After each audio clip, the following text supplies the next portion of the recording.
Is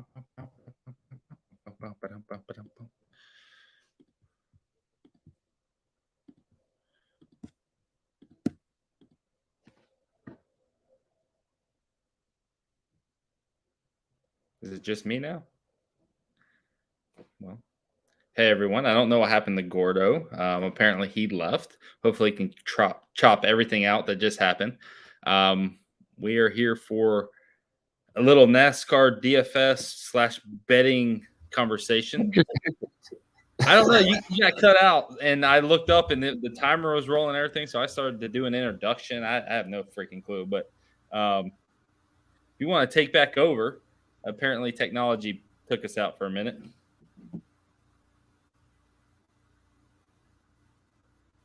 He's frozen again. Anyways. Hey, I appreciate that, man. I pressed the go live button, and it kicked me out of the studio. I don't think my Wi-Fi is a big fan of me today. Nah, Canadian Wi-Fi just doesn't cut it.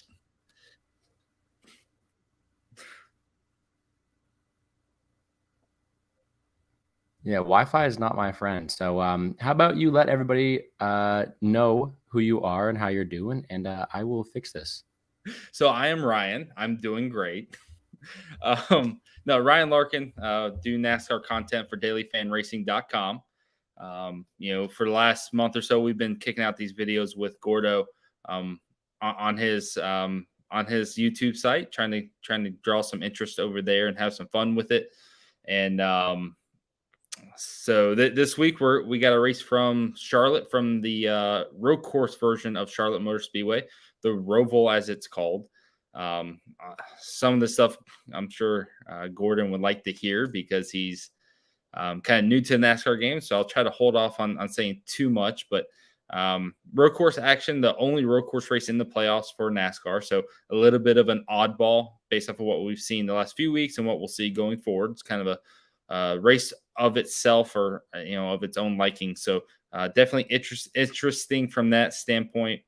And then with the betting side of things, it does offer some opportunities. Some different guys can score well, and based off the odds that I saw on DraftKings Sportsbook just a minute ago, I really like some of the numbers that we have available to us. So hey, there he is, looking good. In full acceptance that the Rays are going to win the World Series. I appreciate that, and good to have you back, Gordo. Nope, still frozen. My goodness. All right. I might just have to carry the show on my own. Nothing's new. Do it every time anyways. So anyways, Gordo is from Canada. He's a big Jays fan. I'm a Rays fan. I've been kind of giving him a little bit of stick about the Rays winning the World Series, even though I don't think it's super likely. But that'd be awesome as a Rays fan. I'm from Tampa area. He's from up there north of the border, so he's a big Jays fan. So we're kind of going back and forth. But back to the NASCAR side of things, Charlotte Roval. It's a mix between it is kind of what it sounds like. It's a road course and oval. Put the words together. It's a Roval. Very original there, or creative. But it makes for some good racing. It runs through the infield section of the Charlotte Motor Speedway and then kicks back out to the turns 1 and 2 bankings. They run down the backstretch where there's actually a backstretch chicane, and then they go through 3 and 4. They're basically just not wide open through the corners in a traditional oval sense. They do have that chicane in the backstretch that kind of slows them up a little bit, and then they also got a chicane in the front stretch, which leads into kind of that infield section. So road course racing is basically completely different than anything else that NASCAR kind of does. We typically see a lot of strategy calls. I'm expecting a lot of strategy based off of the previous road course races where tires didn't seem to matter. It was all about track position. And then we have about 8 or so drivers in a points battle for the playoffs that will be looking for stage points, and that will greatly affect this race and kind of how it shakes out, and offer up some interesting ebbs and flows and comers and goers in the race. So there's a lot of weirdness that could happen, and a lot of kind of just abnormal finishes, or guys looking for stage points that are then going to have a hard time finishing towards the front at the end of the race, versus guys who don't need stage points, who aren't in the playoffs, or it doesn't really matter, and they can focus just on getting the best finishing position possible. So I think that actually adds value to some of the odds we'll get to, is that we'll have guys who actually have top 10 ability in general, but then are going to have the aided benefit of not having to worry about stages or stage points. They can literally just work, focus on finishing position, which is going to be really, really good for betting. So I think there's some really good odds out there in relation to that. And I'm kind of excited to get into those. Are you fully here, Gordo? You know what? I was going to just pretend like nothing happened. I've never had my Wi-Fi just completely just say no to StreamYard. So you know what? We're here. What I'm going to do is I'm going to add timestamps so that people can just skip through to the part where you're actually talking about it. But thank you very much for covering for my ass there. Yeah, let's pretend like nothing happened. I think it should be good now. And I'm looking forward to hearing your thoughts on this race this weekend. But as you alluded to, let me get these odds up here. You mentioned it. There's some nice ones. I know I did hear you talk about the Rays a bit there. So I don't know how that segued, but man, it would be some fun playoffs. I was letting them know that as a Jays fan, you are in full acceptance that they're going to lose and the Rays are going to be World Series champions. Oh, let's just say that I don't think we're the right teams to be talking trash. It's crazy. So I haven't watched much this year. Everything else in life's taken precedent, but it is crazy that the AL East is as strong as it is. It sounds silly, but like, yeah, someone from the AL East is gonna, win the World Series, and obviously you got the Dodgers to worry about in NL, but like the Red Sox are borderline a 500 team, and then everyone else is several games above 500. The Yankees were amazing. Like if you took the Rays or the Orioles and put them in any other division, they legitimately could have won that division by a lot. And you got this whole group of teams that I feel like, the Jays to an extent, the Rays especially, who, in the last month haven't looked as good, are going to get kind of pushed to the side because of, oh, yeah, they're the last card in on the wild card, or last team in. But what if this team was just in the AL Central? They may have had a 10-game lead, right? That AL East whole division is just ridiculous. So I could see Jays or Rays or Yankees winning it. So I'd like talking junk. I think it's fun. It's awesome to have such a competitive division like that, For sure. And competitive just like this field this week. And you know what? I know you alluded to the fact that is a strategy-based race. A lot of things are going to be going on. But for me, as you mentioned, someone who is newer to the betting NASCAR and stuff like that, from what I've been doing the videos with you, I'm used to seeing, Denny Hamlin up top being the favorite to win the race. He is nowhere near that. Do you know what's going on there? What are your thoughts to him being plus 1,200? So plus 1,200's too low of a line anyway. He should be plus 2,000. So for the most part, since we've been doing this, they've been running oval races, and more specifically intermediate ovals. So high banked, high speed racetracks, which the Toyota group as a whole have dominated, right? They've been the class of the field at those tracks. So like when we hit on Bubba Wallace winning at Kansas, that wasn't that much of a stretch of a call for me anyways, because we knew Toyotas were going to be faster. Well, Toyotas have been horrible on road courses. This track type has been not just like, oh, wow, they're running fifth or they're running eighth. They're struggling to get top tens as a whole. That's Martin Truex, Kyle Busch, Denny Hamlin. The whole group of them are struggling to get top tens. I don't have the numbers in front of me. I did for the last road course race, but it was a situation where they had like a total of 2 top tens across 6 cars over 5 races on road courses. So, they had like 30 opportunities or 36 opportunities, and they had a total of like 10 top tens. The speed is just not there on road courses. So, Denny Hamlin his odds are too high there. He should be literally plus 2,000 or even worse, just because of the lack of speed. And if you look in that whole area, there's not another Toyota driver in that range. Everyone else is a Ford or a Chevy driver. There's no one else. Christopher Bell, I think, is the first one down there towards the bottom of that list. And that's because they legitimately don't have the speed. So this is a great example of NASCAR racing offering different track types and different styles of racing, and the cars and setups adapting to them differently. Toyota has a great setup for those intermediate oval tracks. They have a horrible package for road courses this year. Now, what that means is that we're seeing a lot of Ford teams and especially a lot of Chevy teams really dominating the road courses. And that's where you're seeing a lot of all the Chevy teams towards the top. Tyler Reddick, Chase Elliott, Kyle Larson, William Byron, all Chevy drivers. AJ Allmendinger, Chevy driver. Daniel Suarez and Ross Chastain are really high there, especially Suarez high odds wise because of their road course performance this year. And that's just, a great example of how this race will be different than the normal ones. All right. Well, something new to look forward to. I'm kind of excited to see that here because you know what? It's been the similar guys towards the top. But you know what? Let's mention these names. We got to do it to you. We got to ask you the hard hitting question. Who's your pick to win the race?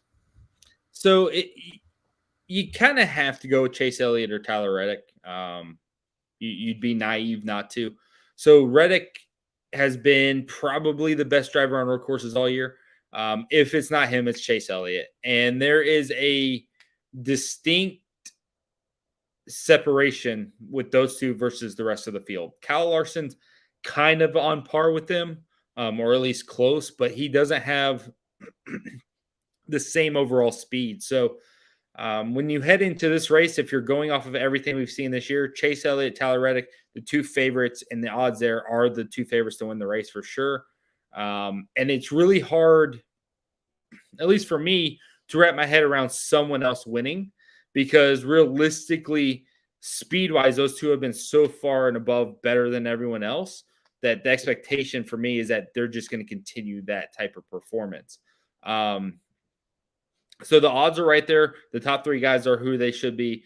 And then, William Byron, another Hendrick Motorsports driver with Chase Elliott, and Kyle Larson's getting a little love too, basically because he's in that same team.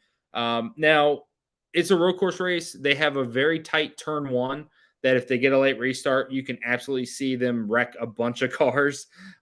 We've seen that happen there before.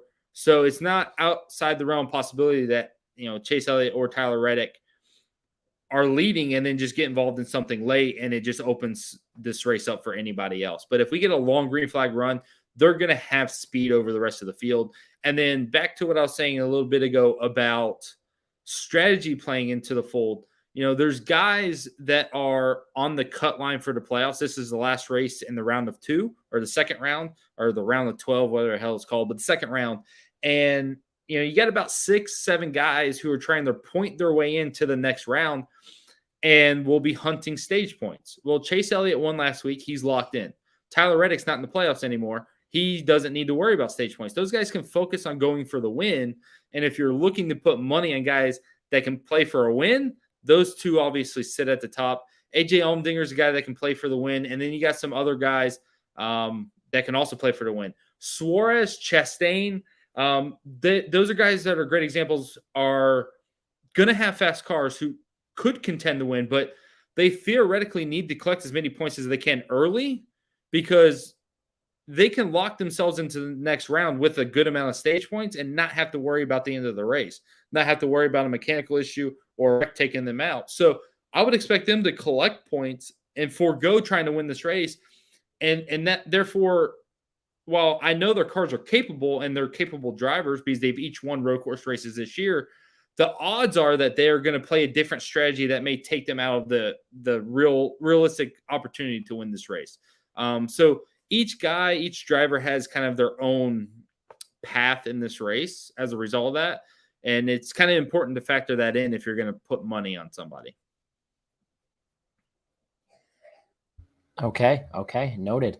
You know what? That's pretty interesting. But I know we talked backstage and you see a spot where you can make a little bit of cash this weekend. And that's what we're here to do, right? So tell me about these top 10 lines. Anything really sticking out to you here?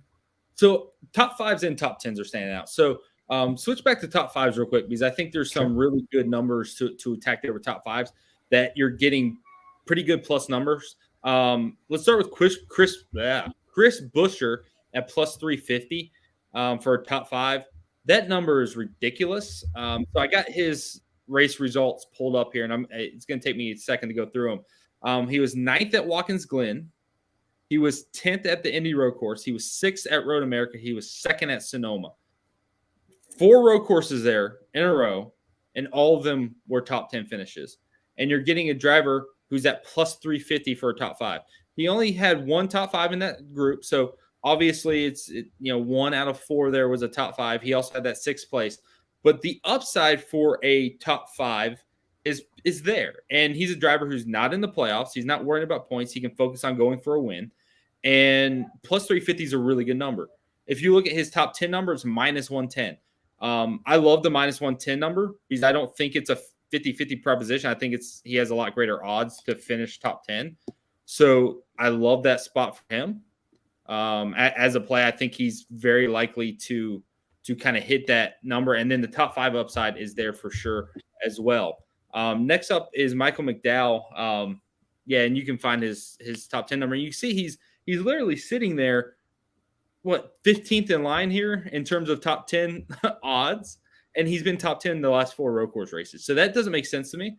To me, that's got to be like minus 170, minus 180, maybe even more, because he's done it 4 straight times. Like, we're not talking about someone who's kind of done it. We're talking about a guy that's done it every single time over the summer stretch. So really interested in that one. And then maybe a little sprinkle on top 5 because plus 350 is a good number.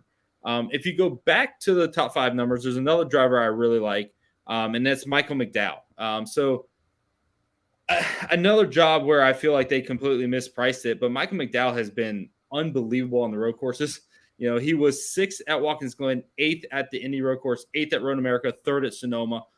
So his worst finish is 8th. He's got a couple of really strong 6th and 3rd place finishes, and his top 5 is plus 400. Again, I think that's a good number to throw a little bit on. You don't have to throw much on it, right? Quarter unit will be suffice in that. But then you look at his top 10 number, and it's plus 100. So to me, it's a bet where you can go like, all right, I'm going to put a unit on the top 10 deal because honestly, as long as he has a normal race, I think he's getting that plus 100 to hit. And if you have a little sprinkle on the top 5, you're going to be able to hit big at plus 400 with that. And honestly, when you look at the rain situation at Watkins Glen, it rained the first part of that race. He drove to the front and led it. He was a super strong car in the wet. Obviously, that aided his speed, but he's been good on road courses all year long. So that's another number that looks really good to me. And then lastly, Brad Keselowski, teammates to Chris Buescher. Roush Fenway as a whole has looked really good on road courses, and Brad's done really well on road courses just as much as those 2 guys have. And that gives me a lot of hope for his odds there. So Watkins Glen, he had a weird race. He finished 19th. But we've seen him 10th at Sonoma. Road America, he was running around 10th before he had a mechanical failure. He's looked like he's had top 10 speed on all the road courses, similar to his teammate Buescher. But you're getting a top 10 number that's plus 200, which I really, really like. Anytime you get plus 200 from a guy that's shown top 10 speed on road courses, to me, that's really good. And then another guy who's not worried about stages or anything like that, he can strategize for best finish possible. So I like that. And his top 5 numbers plus 600. I don't think it's super likely that he gets a top 5, but it's definitely inside the realm possibility. I think he's going to be running from that 8th to 12th range. You get one wreck at the front or one thing goes his way, and all of a sudden he's 5th. Plus 600 is a huge number. I mean, that's what you're betting Reddick to win the race at, right? So it feels like that's a decent number. But the top 10 number there for Keselowski is the one I'm really interested in. Because plus 200 for a guy that's shown top 10 speed most of the road courses is someone I want to attack. There you go. 3 top 10s, a couple top 5s, all of them at really good odds too. So I appreciate, playing into my degenerate side of things, going towards that big plus money number. But I'm looking forward to those matchups. But speaking of matchups, let's move on to those right now. We got driver props right here, head-to-heads, and then we'll go to group winners later. But for right now, head-to-heads, any of them really sticking out to you? I know we have this one minus 170, but other than that, some pretty close matchups here. How do you see these going down? Yeah, so they've done a really good job over the last few months of course correcting on their matchups. There's a period of time where I feel like they kind of left a lot of money on the table and gave us really good situations, and they've gotten better. They definitely gotten smarter, but I still feel like there's spots in this race we can attack. The first one is Suarez minus 105 versus Denny Hamlin. As we kind of talked about a little bit ago, the Toyotas aren't very good on road courses. We're talking about a team as a whole that is about a 15th place car. So, maybe Hamlin has a good race and is 11th. Maybe he has a bad race and he's 17th. But that's the range you expect him to run in this whole race. Whereas Suarez has won a road course race. He's had top 5 speed or top 8 speed in every single one of them, I believe. And it's just a speed situation where Suarez should be infinitely better. And that gives me high hopes when we're essentially getting a 50-50 play here. I think Suarez should have, be more like a minus 130 to 150 range, not an even number there, or even getting a little bit better odds than Hamlin. So to me, that's just the odds are that way because Hamlin's the known entity and not playing off of the known factors of Suarez has been better on road courses. He's shown more speed on road courses. His performances are better. And in a sport where equipment can sometimes outweigh what a driver can do, this is a situation where that plays out. Obviously, Hamlin's a better driver, but he's going to be at a big disadvantage most likely this weekend. And that sets up for Suarez to be able to beat him. That's what my expectation would be. And, they're both in similar playoff situations, so that they're both worried about points. They both got to make sure they're taking care of the race. So I don't expect them to be on differing strategies. I think strategy-wise, they're going to be in the same situation. And so I think it's really kind of a head-to-head battle there that should favor Suarez. Okay, don't mind that. Any others that stick out to you here? Austin Cindric minus 115 versus Chase Briscoe. Similar situation. Those are the two drivers that are on the cut line right now. That I think they're actually dead even on points. So those two are going to worry about each other a lot in this race. And they're going to worry about how many stage points each one gets and where they're finishing. And they're going to have to battle each other, not just in the race, but for that last advancing spot in the playoffs potentially. And as a result, I think that's a really cool matchup to play in general because it's fun and it's exciting. But, Austin Cindric to me has been far and away better than Briscoe this year in almost every aspect.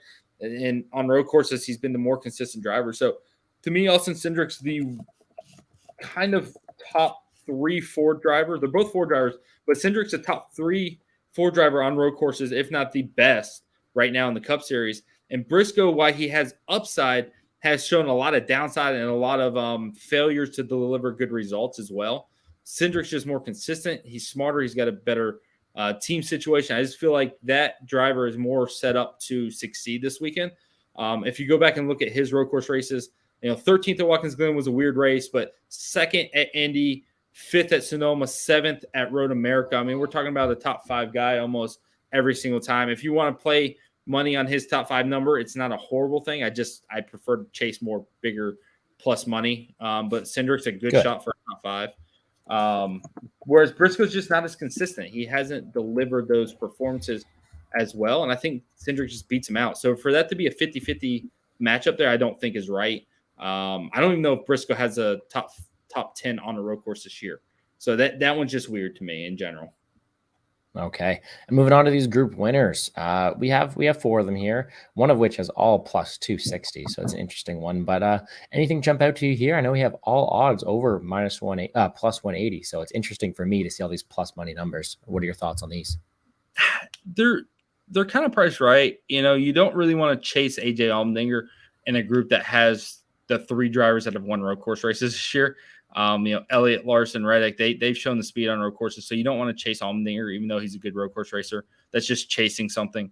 The plus 260 group, I think anyone can win that group, so I don't really like that. That group's fun, but there's no right or wrong answer there. I think Ross Chastain in Group C is probably the best bet, but again, that's situational. But that's who I would pick out of that group if you want to play something. I think he's got the better speed. Like we already commented on the Toyotas, and Briscoe, like I said, hasn't had top 10, whereas Ross Chastain's won a road course race. And then that final group, probably Chris Buescher is going to win that for me. But Logano's strong as well. I'd pick either one of those to win those groups. So if you're looking for something to get plus 250 numbers on, I think Chastain, Buescher, or Logano are good bets because they're good plus numbers, and they should win those groups. If another Toyota driver won one of those groups, most likely he's not coming from outright speed and performance. Okay, awesome. So as I move over towards the DraftKings side of things, is there any final things you'd like to point out in terms of the betting market here? No, that's pretty much it. I mean, that's good. I think you got if you want to have some fun, look at like Allmendinger versus Byron or something. But there's not much else that I love. I think there's some things you can play if you're just wanting, if you have a lean. But to me, those things that we covered are pretty much the best ones out there, and that's where I'd be laying my money. Awesome. Well, DraftKings, as you guys all know, not something I can play up here. I'm very happy for the betting side of things because that's what I can do up here in Ontario. But this is DFS is always something I've loved, so I'd love to hear your points on this one. We've mentioned a few of these names that I see here up top. A lot of people with decent opportunities to score well, but you know me, I'm diving right into the thick of things. What's a good underdog for you this week? Those guys we kind of talked about in the last group. You know, Chris Buescher 7,800, lots of great results. Michael McDowell 7,300, lots of great results on road courses. Brad Keselowski 7K, again some good results. So you're getting a lot of guys there below 8K that are good values that are gonna most likely give you a top 10 or at least be contending for that. Obviously, the risk with any of those plays, I believe, this week will be that they're all going to start towards the front. And so if you got Michael McDowell starting 8th and he has an issue and he finishes 30th, that kills you. But that's the risk we play here. I know Chris Buescher, I think it was at Road America, started like 8th.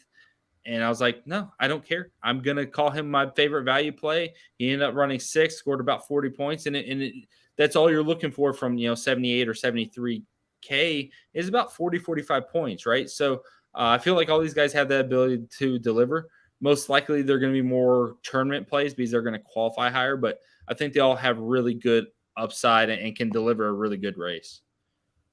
All right, I don't mind that. But with those 3 value plays, you got a lot of money to spend here. Who's your favorite pay up option on DraftKings? So to me, it's going to come down to which driver qualifies on the pole. So and basically it should be Elliott or Reddick. There's always a chance that William Byron or someone jumps out there. But if Elliott or Reddick qualify on the pole, my expectation is going to be that they lead the first 20 laps, get fast laps, 25 laps, whatever it may be. And then they're going to pit right before the end of stage 1 to maintain track position, right? And by doing so, they're going to drop back into the field, back to the pack. But by the time it cycles back to the end of this race, they should find themselves towards the front and leading this race again, or at least in the top 2 or 3, clicking off dominator points, fast laps, laps led, finishing towards the front. You're looking for the guy that's going to score 60, 65 points in this range and kind of be that main race dominator. So I'm going to have a lot of exposure to Elliott and Reddick because they've been the 2 best throughout the year. Larson's a good pivot, and then we'll see how practice goes. Maybe a driver like Allmendinger or someone jumps out and could be a good pivot off of that, or Byron. But for the most part, you got guys like Elliott and Reddick who have the track history, who have shown the ability to do it on a regular basis on road courses. So that's really where I want to attack until I see something else. Okay, not too bad to me, but with all of these safe and good options we have to have these GPP plays that are going to win us the big prize. What is your last and final DraftKings play that is a bit riskier for us?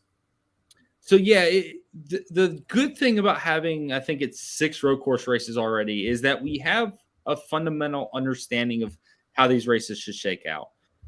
Aside from a big turn 1 accident, which has happened here on a couple of occasions, or some mechanical failures, it feels very chalky. It feels like you're going to walk into a wall of chalk and be matching up against a lot of people who are playing the same drivers.